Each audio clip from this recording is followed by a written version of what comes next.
अस्सलाम वालेकुम। उम्मीद है आप लोग सब ठीक होंगे। आज मैं आपको गाजरों के मुरब्बे की रेसिपी बताऊंगी कि हम घर में किस तरह से तैयार करते हैं। ये जो गाजरों का मुरब्बा होता है बहुत ही आप लोगों के लिए जो सेहत के लिहाज से है बहुत ही मुफीद होता है। अगर किसी को खून की कमी है तो आप लोग घर में गाजरें मंगवा के गाजरों का मुरब्बा बना सकते हैं। चलें रेसिपी स्टार्ट करते हैं। हमने 1 किलो के करीब जो है गाजरें कट कर दी हैं।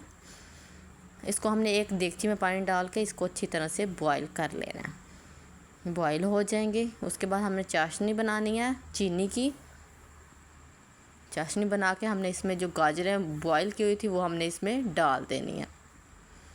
बहुत ही इजी तरीके से बनता है और सिर्फ 5 से 10 मिनट 20 मिनट में ये हमारी रेसिपी तैयार हो जाती है। सारी जितनी भी गाजरें हमने डाल देनी है और अच्छी तरह से हमने इसको चम्मच की मदद से मिक्स कर देना है अच्छी तरह से। और इसमें आप लोग कुछ भी डाल सकते हैं, मूंगफली डाल सकते हैं, सौगी डाल सकते हैं, जो आप लोगों को मुनासिब लगे वो आप डाल सकते हैं। और हमारी जो रेसिपी है वो तैयार हो चुकी है। बस हमने अब ड्राई फ्रूट डालने हैं। आप लोग हर तरह के जो भी ड्राई फ्रूट हैं वो डाल सकते हैं।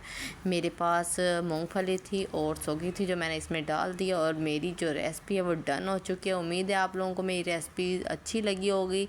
लाइक कमेंट एंड फॉलो लाजमी कर दिया करें। सब्सक्राइब मेरे YouTube channel Huma's kitchen. Okay guys, अल्लाह हाफिज़।